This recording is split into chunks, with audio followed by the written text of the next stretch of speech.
Welcome to Let's Hear It. Let's Hear It is a podcast for and about the field of foundation and nonprofit communications, produced by its two co-hosts, Eric Brown and Kirk Brown. No relation. Well said, Eric. And I'm Kirk.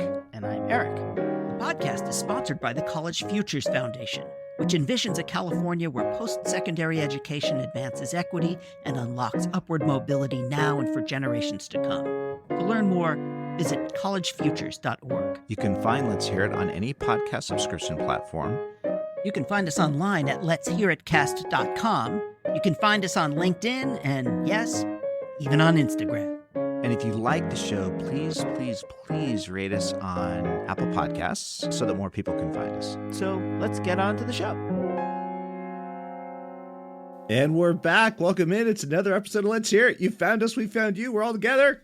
Hey, Mr. Brown, how you doing? That's like your catchphrase. It's come on, we're bringing people together.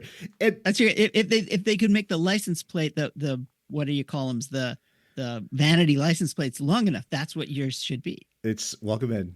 Let's gather around. No, you found us. We're Glad back. You found us. Welcome We're here. in. We're here. So, speaking of bringing people together, Mr. Brown, you've got a good one today, and you're headed someplace really interesting and not that far away from where I grew up in October. So let's talk about this. What's ahead here? What are we about to listen to? Well, this episode is a look forward and a kind of a pitch to all folks out there to go to the Communications Network conference this year in Kansas City, October 16th to the 18th. And I spoke with Sean Gibbons, the CEO, Tristan Mohabir, their chief of staff, and Carrie, Clyne, their vice president of community, about Communications Network, about the ComNet conference, all things extrovert and connectificational and that kind of stuff. And you celebrated some anniversaries, by the way, while you're talking. So we'll get to the interview. But if I have this right, Sean and Tristan have both been at the Communications Network for 10 years. Do I have that right? And then Carrie for 5. So this is enormous work. And one of our origin stories actually relates back to a ComNet conference back in the day. Oh, merciful heaven. Before Sean's tenure. And when the dinosaurs roamed the earth. And I think if we were lucky, there were 40 people in the room when you and I were at the podium that day. And, I totally could have made breakfast for everyone in that room. That's right. And a hot plate. And the guesstimate for attendance for this coming conference is going to be 1,000, something like that, to whatever the numbers are. 1,000, something like that. And the big thing, it's October 16, 18, it's Kansas City. You can still get tickets. It will sell out. It will sell out, but get them while the getting's good. Yeah. That's the one thing that I have to tell you folks. Yeah, it's well worth the price of admission. So we'll come back. We'll talk more. But before we go, Sean, Tristan, Carrie, the entire team at the Communications Network, all 8 of you now, this mighty empire growing in our midst. Congratulations, good work, and thank you for all the efforts you put into this. We'll talk more about the importance of the Communications Network when we come back. Let's listen to this. This is Eric talking with the good folks from the Communications Network and the setup for ComNet24. Oh, and one more thing, folks. I want you to listen carefully for the little Easter egg in there. If you're going to ComNet, you want to listen carefully because you could win a prize. Let's listen. We'll be back. Welcome to Let's Hear It. I'm so excited for this conversation this week. We're going to be talking about ComNet 2024 and the Communications Network. And my guests are none other than Sean Gibbons, the CEO of the Communications Network, Tristan Mohabir, chief of staff, and Carrie, Clyne, vice president of community. Thank you, all 3 of you, for coming on. This is a huge treat. A huge treat for us as well. Thanks for having us, Eric. Great to be here. Thank you. I want to just dive right in. First of all, I'm going to interview Sean very briefly. And Sean says, no, I don't want to talk so much. And I really want you to hear from Carrie and Tristan. So that's what we're going to do.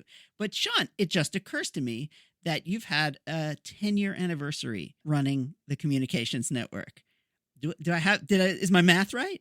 You have this correct. And I will remind you that because it's been 10 years, I've been telling the story that you told me when I was hired, which is, how do you feel about being a guy with you remember how this went? Guy with a sandwich? Guy with a ham sandwich. Guy with a ham sandwich. Guy with a ham sandwich. That was how you described my job upon getting hired. I'd say, I ditched the ham sandwich and I've gotten some pretty good company to help me on this journey. I'm pretty grateful to you and everybody on the board, and obviously the team that we've assembled over the years, most especially Tristan, because he's celebrating 10 years as well. And Carrie just marked 5 years with us. Pretty extraordinary thing to say. I'm actually happy to say the ham sandwich 10 years later, probably wouldn't want to eat it. Well, it could be a 10-year-old sandwich. It could be if we stuck it in the freezer, but I It'd have be a kinda, feeling it might be kind of moldy. greasy and grimy and green by now. Now the sandwich, I'm sure it's got all kinds of ingredients on it, and it's whatever organic and made by Nun's Tears or seasoning it. It's all the things. It's like it's like a 6 foot long hoagie because we're a team of 8 now. A team of 8. That's incredible as well. Well, the other thing is a sign of a solid organization is that people stay with it. And the fact that Tristan and Sean are here from a decade ago is kind of amazing. And Carrie, your 5-year anniversary. This is a great team that you've put together. Just for a couple of seconds here, Sean, tell me, what are the 2 or 3 or 4 exciting things that have changed over this decade for you running this organization? Well, I guess the first thing would be just the composition of the network. It's gotten a lot bigger, right? So when I started, you may recall, Eric, I think we had 400 and some members, and now we have over 3,000. Those members were almost exclusively the big philanthropies around the country, which was wonderful. It was Ford Foundation, talking to the Gates Foundation, talking to Rockefeller, talking to MacArthur, and so on. But over the last decade, we've not only seen more foundations join, so folks like Chan Zuckerberg and some of the other Knight Foundation and others who maybe previously weren't deeply engaged, we've also seen, and this was part of the board that you were part of, Eric, in 2012, the network board, which at the time was entirely made up of philanthropy folks, made a really brave and bold decision, which was, we think that we aren't doing quite enough to get better at our work. We think that our grantees, nonprofits, are really, because they're sitting out in the marketplace and there's a time of such disruption and innovation, we should be inviting them in. We should be learning and creating a learning community that includes everybody who gets out of bed every day and tries to make the world a better place. And so now, 10 years later, we have, I think the split is actually now starting to tilt towards nonprofits, where we have maybe just slightly more nonprofits than we do foundations, but it's pretty close. That's an extraordinary shift to me. I think some of the programming we've been able to offer over the last decade is something I'm very proud of. ComNet is an essential piece. And the pandemic taught us nothing else. In-person gatherings are just so important. I think that's something that we all missed. But we've supplemented that by creating a whole bunch of programs that I think we're all very, very proud of and enthusiastic about. That's where our growth has come from, is local groups. This idea that sometimes you just need to go borrow a cup of sugar and it's good to be buddies with someone who lives down the block. So there's 13 cities now where local groups are gathering. Those are organized by network members or managed by network members. And I think that's just a testimony to the strength of the community. More recently, during the pandemic, we launched a program called Circles, where we said, gosh, as we're getting bigger, wouldn't it be wonderful to help people find the exact right people who can be most helpful to them? So we started to organize these smaller groups that gather monthly on Zoom and all the time on Slack to help each other out. And they're organized around maybe the job that you do. You share a job function, or maybe it's an issue that you work on, or maybe it's a shared identity. And I think in all of those ways, we've helped to start to knit the community closer together and build something that you all on the board had in abundance 10 years ago, which is this incredible culture of generosity and kindness. And so I think maybe some of the things I'm most proud of are the fundamental things that haven't changed, and our ability to serve more and more people. And maybe the last thing that I'm really proud of is something I think the board has been a real champion of, is that everything that we do, every substantive knowledge-based piece that we do, we share and we give it away for free to everybody. And that was something that wasn't as possible for us maybe a decade ago. And now even ComNet, maybe not everybody will be able to be there, but I promise you, everything we do together, all the information that we generate, we will share and we will make available to everybody anywhere, all the time. Well, I've said this a million times, but Communications Network is the single most important professional association I've ever had the opportunity to be close to. And it has changed my life. It has absolutely made me better at my job. And it has just brought me a lot of fun and connection with people who are doing great work. And I just thank you for making that thing even more powerful and stronger. Actually, when I started with ComNet way back when, I think I probably could have made dinner for the entire membership if I had a big enough kitchen. And now that's probably not the case. I've seen you cook. I'm betting you could feed people. It might be more of a food situation, just given the numbers. I have no doubt it would be a tasty meal. Look, I think the single biggest thing that's probably most important for us is, I agree, I think it's a really important organization. I'm incredibly grateful for it. Maybe if you ask me to reflect 10 years, it's been a really interesting 10 years. So much has happened politically, culturally, socially, the shifts that we've had the good fortune to witness, and some of the scary things we've had to endure. The idea that drew me to the organization, and I think draws all of us to the organization every single day, is this idea that you can't go it alone. You really don't need to go it alone, and you can't go it alone in today's era. We need friends. We get by further and faster with the benefit of friends and colleagues who are invested in seeing us succeed. And that spirit of generosity, I think, is just something that's really sustained me. Fills my cup, I can say that. Well, it fills mine as well. And I'm really looking forward to talking about ComNet24 in Kansas City, Missouri, October 16th to 18th. And as you are listening to this right now, folks, if you're tuning in when we drop the show, there are still seats available, as far as I understand. But as we all know, it will sell out. And so this is the first pitch for folks to sign up right now and get your space at ComNet. But let me turn to Tristan and to Carrie to talk about just how you're doing. First of all, Tristan, congratulations on your 10-year anniversary. How has your experience changed over this period of time? Some things haven't changed that much. One of them is just the magic of the network and ComNet in general. That's the highlight of my year every year, because the folks who are part of this community are, like Sean said, so generous of time and spirit. I can say that I've made a few friends over the years, some of whom I would consider close friends, just through the network. It's been really cool to see the ingenuity and adaptability of the community, as well as we've navigated all sorts of crazy things, like Sean mentioned too, chief among them probably the pandemic. And learning from everybody has been hugely helpful to me on a personal and professional level. And just seeing that growth has been really rewarding and fulfilling.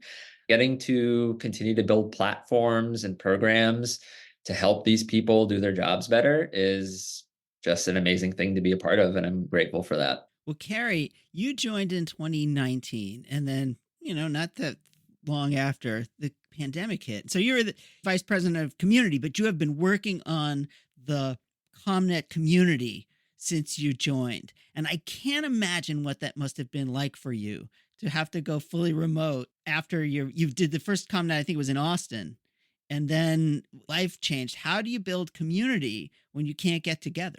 I think we all have been working toward that for a while. But what we found is that community is so important, and we all need each other, and we all can support each other and help each other out. That even during the pandemic, we found that folks gravitated to online tools like Slack. We still held and hosted 2 virtual conferences with a lot of attendees. We had 2,000 folks join us for ComNet20 during the pandemic.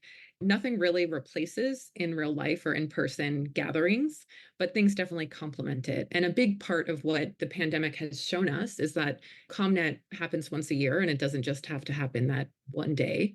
And we're always looking to expand and build our programs to make sure that folks are meeting and gathering online before and after. They can join their local group in the places where they live and work and meet folks within the network that way, but that the network is really always at your fingertips. And while a big focus of ours is the conference and getting folks there, we've seen that not even a pandemic can prevent folks from wanting to be in community and gather with one another. I had a very interesting conversation recently with somebody who joined their job during the pandemic. And I was asking them, how do you build, and this is someone who works at a foundation, like, how do you build trust with your grantees if you can't see them in person, if you can't go out and spend time with them? This was during that period. And her response was quite interesting. It was a little generational, which is, actually, that's okay. We use these tools in ways that allow us to build relationships and get close. And you don't always have to travel great distances in order to see people and build relationships. And I thought to myself, it's so generational, because folks who grew up not working on Zoom and feeling the need to be in touch felt really dislocated during the pandemic. And then those folks who are actually born into the technology don't. I'll ask you, Carrie, and you, Tristan, how you can use both of those ways to connect to strengthen the network. I guess the way we do it is there's 2 tiers of engagement and connection, right? Like, we have Slack as our primary digital tool. We have our members community in there now. So folks are in there chit-chatting every day, getting help from each other, asking questions, introducing themselves, things like that. I guess it works as a daily cultivation tool to build the scaffolding that our in-person programming then deepens. So whether folks are showing up to local events or ComNet, we have gatherings for Circle members at ComNet now. Those opportunities when people can put the faces to the names in real life and go a level deeper, I think they're primed to do that based on what they're doing and who they're engaging with on the Circles calls over Zoom or in Slack, or even we just got off a Jones Award call where we're making connections between people. And Carrie, have you seen the transition since we've been stumbling out of the pandemic? Have you seen any changes in how people are engaging with each other? A big part of what we focus on is really making sure we're deepening relationships. It's not just like a transactional or work only thing, right? That we want folks to really get to know each other, not just as colleagues, but even friends or humans, right? So I think that because we're trying to focus on these deeper connections, that we all know that if we have a friend who moves across the country, we keep in touch with the friend, right? We don't just all of a sudden not talk to them anymore. I think we've been seeing that Slack, and whether it's email, whatever tool you prefer, building these deep personal connections really transcends the tool or the platform or whatever it might be. And at the same time, Slack and email and all of these virtual Google Hang, whatever it is, Zoom meetings, they do really help. They create space that makes things easier and also more accessible. So now you can connect with folks that are not just in, your general area, which is also really nice and important. Well, it's funny. I have to remind myself to go onto Slack. I'm not good at it. That's not part of my thing. It's like one of those people who has to put up a little sign above their computer that says to smile. So it's just a reminder to me that different people get information and connect with each other in different ways. And that if you're going to be an organization that really brings lots of folks together who are different types, you have to do everything everywhere, which sounds a little exhausting, but it also sounds kind of exciting. And the other part that I'm really excited about is ComNet24 in Kansas City. And after the break, we're going to talk about that, what folks can look forward to, why they should go. And we'll be right back with Sean Gibbons, Carrie Clyne, and Tristan Mohabir right after this.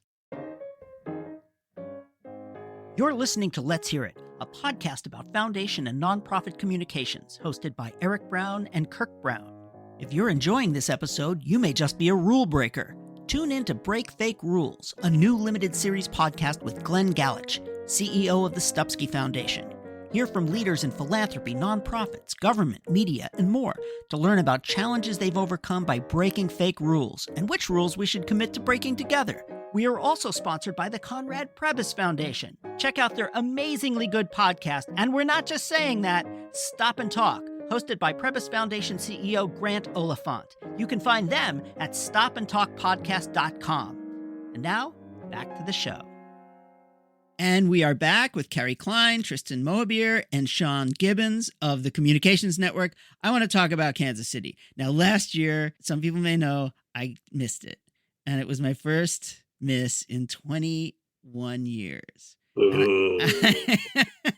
I had a family, let's call it a family requirement that... Can we probe here? Were you in America during ComNet last year? I was not. You were winning. Okay. I was elsewhere.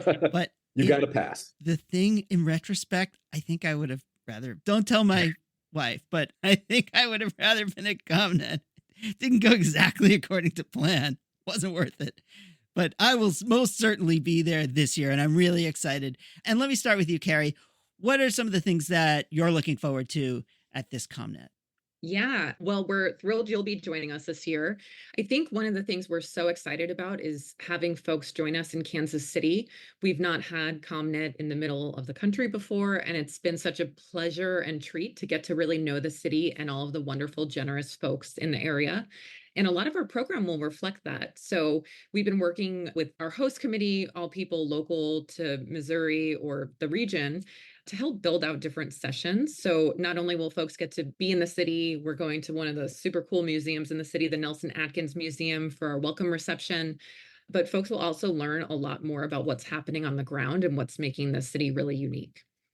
And then I think in general, we're also always looking to find ways to bring some fun and excitement. So we have some surprises for folks as well this year. Tristan, what about you? Tell me what your job is like during ComNet, and then tell me what you're most excited about. My job during ComNet is basically just asking, doing whatever Carrie asks of me and saying yes to everything that comes my way from her. It's a lot of running around and a lot of making sure things are set, communications going out, emails, making sure people know where to be, when to be, all the basic information, and physically putting things up. What I'm most looking forward to, I would say barbecue, but I'm basically pescatarian. Carrie's vegetarian, but we hear that's good. Just being in the middle of the country in an election year, I think is going to be really interesting. And not to sound patronizing, but I think some of my favorite ComNets have been places that are kind of like hidden gems or that I wouldn't really have gone to before. I think back to Austin in 2019 in particular was just cool, fun city. And when we were in Kansas City last month, we got a little flavor like Carrie mentioned, and it just was a great place to be. So I'm looking forward to some of the conversations that might come up too. I think it's 2 or 3 weeks before the election. So I think that's just going to be really interesting. That's such a good point. I was in Kansas City. I did a play in Kansas City many years ago, and I went to this place called the Savoy Grill. And I'm just going to put something out there to the listeners. You send me the best question that you want me to ask your guest of your dreams. And the best question, because I will take you to dinner at the Savoy Grill if you're at ComNet. So there's something out for the listeners. So I'm really excited about that. Sean, let's talk about some of the speakers and some of the sessions that you're looking forward to. I mean, every year it gets better, right? I think that's the thing I'm so grateful for, is that as the network has grown and evolved, we've had the good fortune of every time. I think part of our attitude is if you come to ComNet, you're part of ComNet forever. You're a friend. And we've had that benefit. I mean, even during the pandemic, you may recall Stacey Abrams was on our stage in 2019 in Austin in person. And then in 2020, she was kind enough to lead a session. She actually interviewed Nicole Hannah-Jones. So I think the thing that I am most grateful for as we plan for ComNet is that we continue to just see extraordinary organizations being very generous and kind and sharing what they're learning. So this year, among the voices I'm really keen to hear, Heather McGee is going to be obviously talking to us. I think the context of her message, the way that she tells stories, the shared humanity and empathy she has for everybody, I think is a model for all of us who do this work. So I think getting to sit and learn and with her and from her is going to be really important. Oh, and by the way, if you want to prime the pump, you can go back and listen to my interview with Heather of last month. But go on, Sean, keep going. You're on a roll. There's a couple, I don't want to get out over our skis, but maybe this will come out after we've announced this. We have some other really wonderful speakers lined up. Among them, our learning labs this year are going to be just amazing. Our board member, Trabian Shorters, is going to be leading a session. The Moth, the big storytelling group, will be with us, and they're going to be teaching folks how to tell better stories. The Management Center is going to be back to offer some special training for senior leaders. There's just so much on offer. But I'll tell you, Eric, also, fundamentally, what I've learned maybe over the last decade is no matter how great the programming is, and we are always proud of it, and we always challenge ourselves to do more and better each and every year, and I hope that we do that. I think that we do that. The thing that for me is probably the most important speaker at the conference will be the person I'm talking to in any given moment. That there's just such an array of talent and skill that comes into the room. You know this because you're part of it.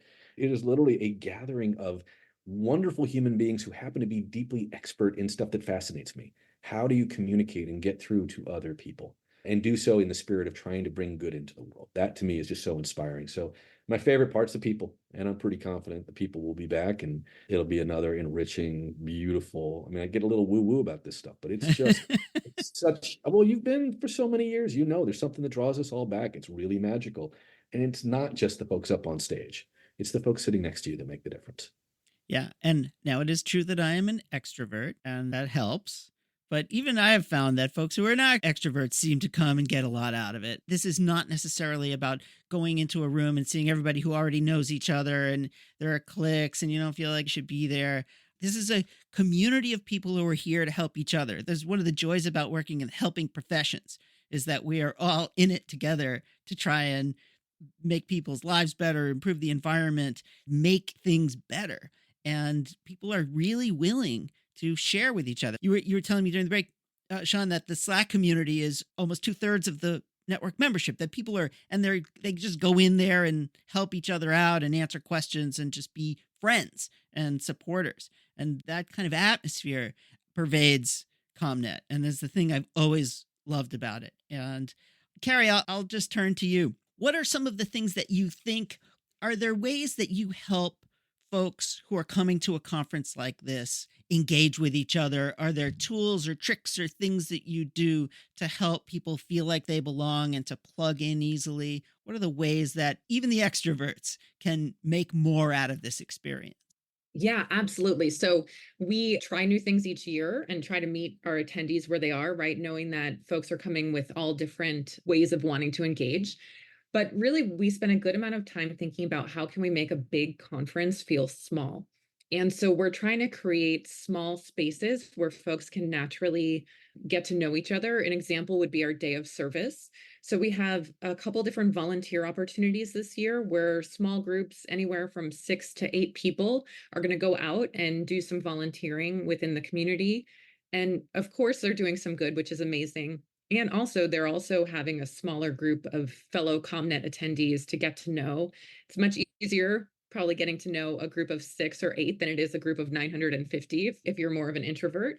So we're looking at all of the different ways people are going to be gathering, what they're going to be doing, and how we can infuse, whether it's discussion prompts. We will be having different discussion prompts on all of our tables just as a way to spark discussion.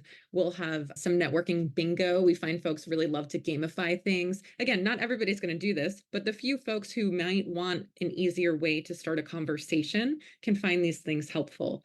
We will also, in all of our learning labs and all of our breakout sessions, we're very intentional that all of the presenters know that we want folks within the audience to engage with each other. So there's going to be a lot of turn to the person on your right or left and chat about what you just learned, those types of things, just making it feel very warm and welcoming. We actually are going to even have a keynote that specifically is going to be talking about the importance of connection and deepening relationships, being generous and expressing gratitude. That is not really just a lecture. Folks in the audience are going to have to do a couple different exercises where they'll collaborate with each other. So really just building that into the overall program, and also kind of meeting folks where they are and knowing that not everybody just wants to go to a general mixer, but creating different spaces and ways to engage. I love that. And I know how thoughtful you are about that. Now, Tristan, I'm going to put you on the spot. This is, I think, maybe now your 11th ComNet, but some of them were virtual, but I guess so. Yeah, 14, 15, 16, 17, 18, 19, 20, 21, 22, 23, 24. it's Yeah. 11. It's a good thing you have 11 fingers. Do you have a favorite ComNet moment? A favorite ComNet Oh, moment. please say the chalk in San Diego. Please say the chalk in San Diego. That was probably my least favorite ComNet moment. Well, this is back when we were a staff of 2 or maybe 3. So, we just had less folks to do things. And I got tasked with putting out signs and chalk to lead people to the beach where our opening night reception was, which was amazing. That was amazing. But it had to be like 95 degrees that day. And, and I'm in my blazer and whatever, like literally blazing that day, I guess. So that was not fun. There are too many to name, but I think one that really stuck with me was Desmond Mead's keynote in Austin, just because his presence, or aura, I think, as the kids say these days, was just amazing. And his personal story and how he used that to affect social change. So his organization, Florida Rights Restoration Coalition, won the Jones Award that year for their work to get voting rights back for returning citizens, which I think was the largest expansion of voting rights since the Civil Rights Act. And that was just amazing. Like the entire room was just absolutely captivated and blown away. So that was really, really special. Well, you were kind enough to let us record that. We captured it as a podcast episode. So if you go way back into the archive, you can find that as well. It was an incredible moment. And Sean, how does it feel that Tristan is talking about what the kids say these days? I mean, I rely upon Tristan and Carrie to tell me what the kids are saying these days. I need to make sure that my drip is fabulous. Well, just parting thoughts. I'll just ask you, Sean, why should people go to ComNet and send us out with a rousing speech, Sean, that you're good at that? Oh, man. Except when I'm called for to do so. It's kind of like, be funny. Oftentimes gets harder immediately afterwards. What am I most excited for? I think it's kind of the thing that I felt every year about ComNet, which is, and I really don't mean to insult anybody because I'm sure there's some folks listening who plan conferences, but my general disposition is most conferences suck. Yeah, right? I'm going to agree with you. I've been a few that are good, but a lot of them are not. Well, it's so curious, right? Because it's some people, presumably who are very well-intended and passionate, spend an inordinate amount of time planning this gathering for a whole bunch of folks who presumably are like-minded and gathering because they share an interest in some issue or idea or whatever it may be. And yet, when you arrive, you discover there's hundreds upon hundreds of people who presumably should be potential friends and colleagues, and yet it's oftentimes, at least this has been my experience, one of those sort of disoriented and very lonely experiences to go to a conference. And so what am I maybe most excited about? And it's the thing that I think we can never look past and that we always have to be mindful of, is the thing that Tristan pointed to earlier. And it's sort of, again, it's this woo-woo term, but it really does, I think, I can't come up with a better adjective for it. It's the magic of ComNet. It's that place where the culture comes to life. We can talk all we want about asking people to be cool and to be kind and to show respect and give grace and ask questions and seek solace and solutions and all the rest of it. But folks actually do that at ComNet. Like, that's the thing that astounds me and it also, again, it fills my cup. It gives me so much hope and appreciation for just how many really lovely, kind, well-intended humans there are walking the earth. Because sometimes you could flip open your phone or whatever, and the world is coming at you with a lot of bad news at a great velocity. And ComNet is a place where you suddenly realize, like, yes, there are 100% a tremendous number of challenges that are facing us. And there always have been as humans. We're always facing something. But to be surrounded by and informed by and lifted up by, nearly 1,000 people who all roll out of bed to make the world a better place, and who seem to be genuinely invested in not only succeeding themselves, but helping others do so. I don't think you can put a price tag on that. And so it's not to in any way malign other people's gatherings. It's not to say that the programming and the planning that we're doing right now isn't important, because all those things are true. It's essential. But the reason I suppose I would come to ComNet if I had not been in the past was, I don't know that I would take it from some disembodied voice over my device telling me to come to this thing While you're walking your dog. But I would say sincerely, you are welcome and you belong. If you're listening to this podcast, chances are you're interested in the work that we all do. You understand the importance and gravity of it. You understand the complexity and continued disruptions that occur in our field every single day that seem to be accelerating. And all of that is a little unnerving and unsettling. And so to have the luxury of a few days with other people who are maybe feeling those same feelings, but are committed to getting better and to thinking through ways to be more effective in their work. I come home from ComNet and I look at two beautiful little girls and I think, I know a whole bunch of people who are invested in helping them live in a better world. I'm a little bit of a student of Fred Rogers, and I am a big believer in the helpers. And I will say ComNet is a gathering of helpers, and I am all for that. Yeah, I could not agree with you more. Obviously, the bar is high for a communications organization to put on a good conference because... Oh, yeah, there's that too, because everyone who shows up is put on their own, and so they're judging, which makes it fun for us because it gets... I don't want to say it gets spicy, but we definitely are always challenging ourselves to innovate and get better. Yeah, you need to be... our friends are watching. Yeah, just my wife says, yeah, okay, Mr. Communications, how come you didn't tell me that thing right? And I just thank the three of you, Carrie and Tristan and Sean, for your commitment to this work, for making this organization what it is.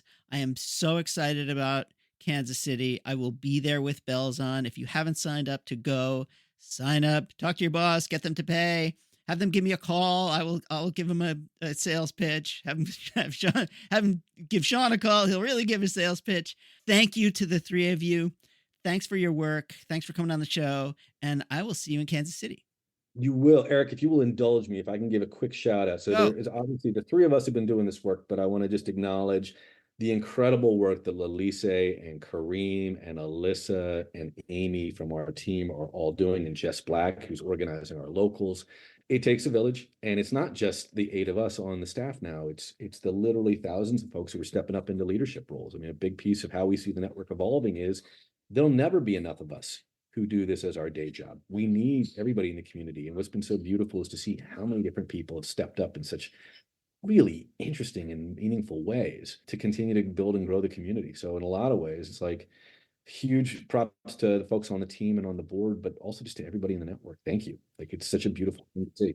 Thanks for pointing that out. It does take a village, as they say, and a staff that has grown to really interesting and fascinating proportions, and for all the right reasons.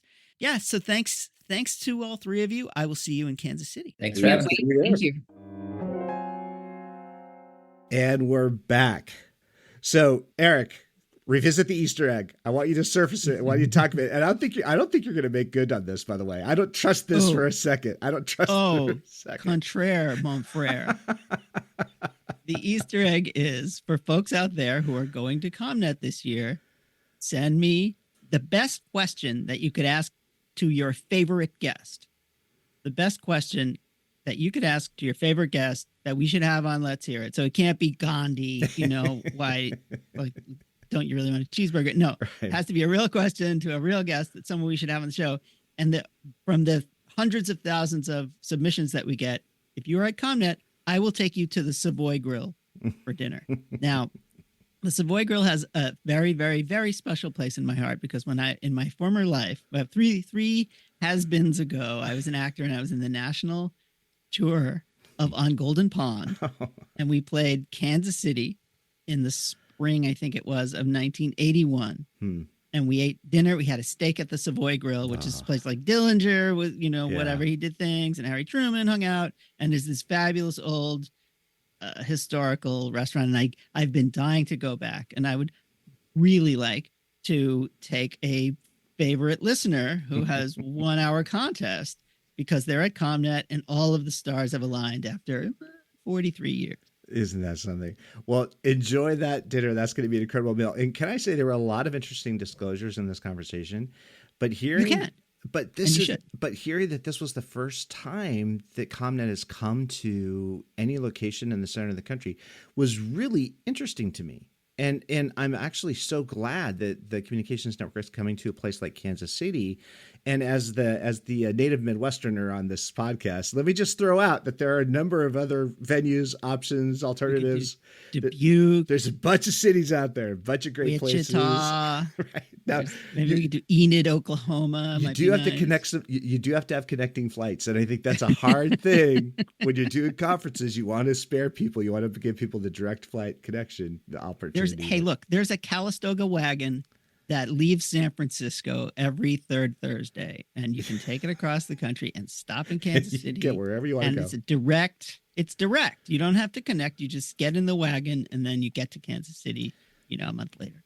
So I want to suggest that there's a really important word for this whole conversation that we should reflect on. It was mentioned briefly in your interview, and I want to blow it up a little bit. Lonely. And I thought it was really interesting how Sean, Tristan, and Carrie talked about how the team at ComNet at the Communications Network has worked so hard to make ComNet a place where you can foster connections. I love that idea of a big conference made small. You're doing small group work. But let's face it, this work, this communicating for social purpose and social change work itself can be very lonely. And I was thinking about this sensibility. You're coming to this conference finally, and you and I have joked about this on this podcast. Our families, our parents, they don't know what our jobs are. They're totally confused. Now suddenly I'm in a room with 1,000 people who know this job because they're doing it too. Before we've said a word, we have that deep understanding, that sense of alignment. They understand what I'm doing, I understand what they're doing, even if our topics or issues are totally different. To me, I feel like that's been one of the incredible things. Somehow, Sean and the team at the Communications Network has been able to pull that thread forward and help people leave these kind of isolated little, silos of activity and bring them together in all these different ways. And my goodness, it just struck me. And again, Sean and Tristan for 10 years, Carrie for 5, and the rest of the team growing, helping people address that fundamental loneliness of like, I'm trying to make this world a better place, but I'm kind of doing it alone. To me, that's just an incredible contribution that group is making. And the feeling of finally someone who gets me. Yes, right? Exactly. And you can learn, and it's a friendly environment. People, and then you get to pop in and out of these different learning labs. The way they've just built that scaffolding of relationships, I think, is incredible. I agree, and I think that this is really interesting. The notion, first of all, we talked a lot about Slack. Which, if I'm working with a client who's on Slack, I'm on Slack. If I'm not, I'm not. So I'm maybe not the best audience for this, but there are 1,000 people out there using this thing on a regular basis, at least, maybe more. I think he said 2,000. So people are connecting that way. And then circles give you the opportunity to find that thing that you're interested in and use that as a common denominator. And that thing might not necessarily be the work that you're doing. It could be environment, or it could be an interest that you have so that you can learn about how to communicate about that, or you're just connecting with other people who do your job or a different job in your profession that care about that thing too. So it's just another way to connect. And I think that the network has done such a good job of finding all of the different ways that people connect and giving them an opportunity to do it. Because it's not just being good at one thing. You kind of have to be everywhere, because people get their information and they connect in totally different ways. And though a lot of people who've been members of the ComNet for Communications Network for years and years and years haven't been to a conference, it's not how they That's not how they do it. You know, that's not their thing, and that's fine. Then there's folks like me who, I come early, I stay late. I'm one of those people, and by Friday, I'm completely wrung out and ugly. But I've had a wonderful time, and I've learned a lot, and I've been able to share things, and I've been able to connect with people who I've only known as something in my inbox. And I love that. I absolutely love that. And I missed it last year, and I'll never forgive myself. Was that the only ComNet that you've missed? Yes. Oh my gosh. So you've made 20, what number? It was 20, I don't know. Since 2000, I think 2003 was my first one. And I went every single one since. Well, except for last year.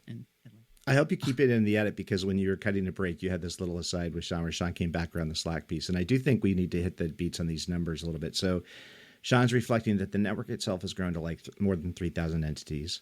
It's not just foundations, it's foundations, nonprofits, practitioners more generally. They found all these great ways to organize people. So it's through the conference, yes, but it's at the city level. It's through these different circles. It's just that notion of, hey, let's just jump on a call. You and I share the same job title. Let's just commiserate. Let's just think about the projects, challenges we're facing that are similar. But also then the piece about Slack that was talked about in the break. So please keep it in the edit. I hope it makes it in the edit. I don't know. Who knows? Well, but Sean's like, actually, if you don't hear the thing that was in the break, then we didn't. This is what Sean says. It was. You'll have to ask me about it at ComNet. Over dinner.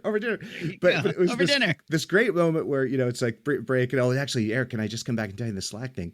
We've got 2,300 people. 2/3 of our network is actually connecting through our Slack channels. And again, you're right. You're like saying, well, Slack's not for me. I use email, I use different modalities. And you're right. You've got to be in all these different places, support this expression all these different ways.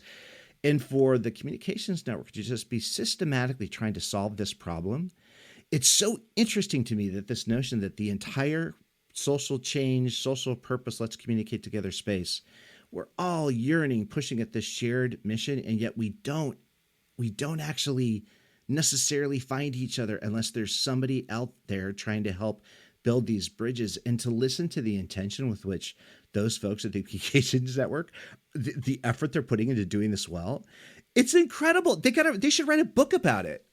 Well, here you go. This is me. Come on, else do some more. Paint your fence. Write your book. Write your book, Communications Network. Yeah. Oh, they should write a book. Absolutely. Yes. Yeah. There you go. Not me. And by the way, yes, I communicate. I communicate in very sophisticated ways. Carrier pigeon and Vulcan mind meld. Those are the two. Those are my two tools for communications and this podcast. So, what do you think? And by the way, this podcast was a tremendously good idea, but that doesn't have to be stupidest idea you ever had. So, what do you think about this notion of deepening relationships? Because to me, that was really new and different. And I've flown in and out of, we've all done it. You guys talked about it in the discussion. So many conferences, they're kind of lonely. They're kind of dislocating. Maybe you've got your little group of folks that you know, but you're in this kind of vast arena of who are those other folks. And the people at the Communications Network saying, actually, we want this to not be transactional. We actually want you to have the real relationships that come as a result of your participation in the work that we do. My goodness, to deliver on that promise, how valuable that is, but also how challenging. But I also think it's a new insight. I just don't think that when you and I were coming up through the ranks, our professional peers and mentors necessarily thought that way and necessarily thought to try to equip us that way. What do you think about that? I did seek out ComNet because that's the sort of person I am. I'm going to be whatever, mosh pit crowd surfing or something. I'm gonna just jump into the pile. But that this organization is the thing that has helped me create almost every single meaningful professional association who have become deep personal friends, people I trust with anything. I will call them up and show them my stupid strategy or this thing that I wrote or float an idea off of. Or some crazy person will say, hey, let's do a podcast together or whatever.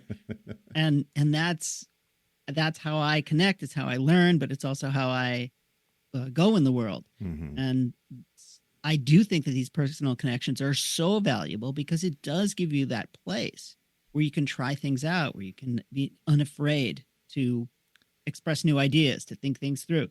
And people are warm and wonderful and loving, and we are not in competition, and we're not trying to steal market share from each other. We're not trying to steal, IP from each other. We're all in it for the same types of reasons, and we're in it together. And that's what this thing is about. And that's why it's so much fun. Well, and answer this question, is this job hard job or easy job? Whatever the job What is. job? Whatever you want to Who's- characterize it. This notion of communication for social change and purpose, easy to do or hard to do? Easier, Hard to do. Incredibly difficult. Do you Oh, have good. I got that right. Do you have too many resources or too few resources? Typically, do you have Too enough few money resources. or too? Right? Do you Not have enough money. do you have Oh, enough I'm people? done. Do you have enough I do people on your better than team? the Or not enough Saturdays people? Times quiz, that's for sure. Yeah, it's hard. This is something we do that's really hard. Who else is going to share a sensibility about that than somebody who actually shares that burden in whatever context they're working that same issue from, right? It's just I love that they're doing this work. I love that they're pulling this together. Well, this is just incredible work. And again, you mentioned it in passing, I don't want to say it again, even as the Communications Network team grows, and Sean did a great job of pointing out, yeah, there's a lot of people, there's a lot of friends, there's a lot of collaborators. We get a lot of help. The Communications Network organization is growing. There's a bunch of great people there.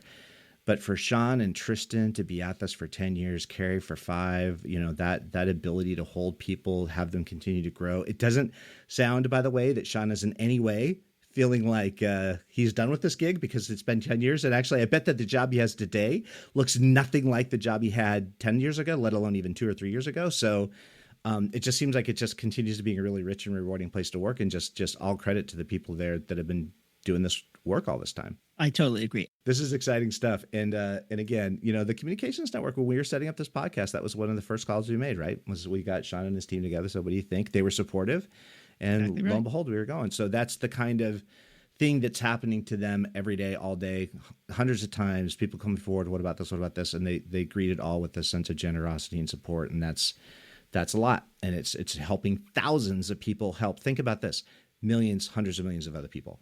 Yep.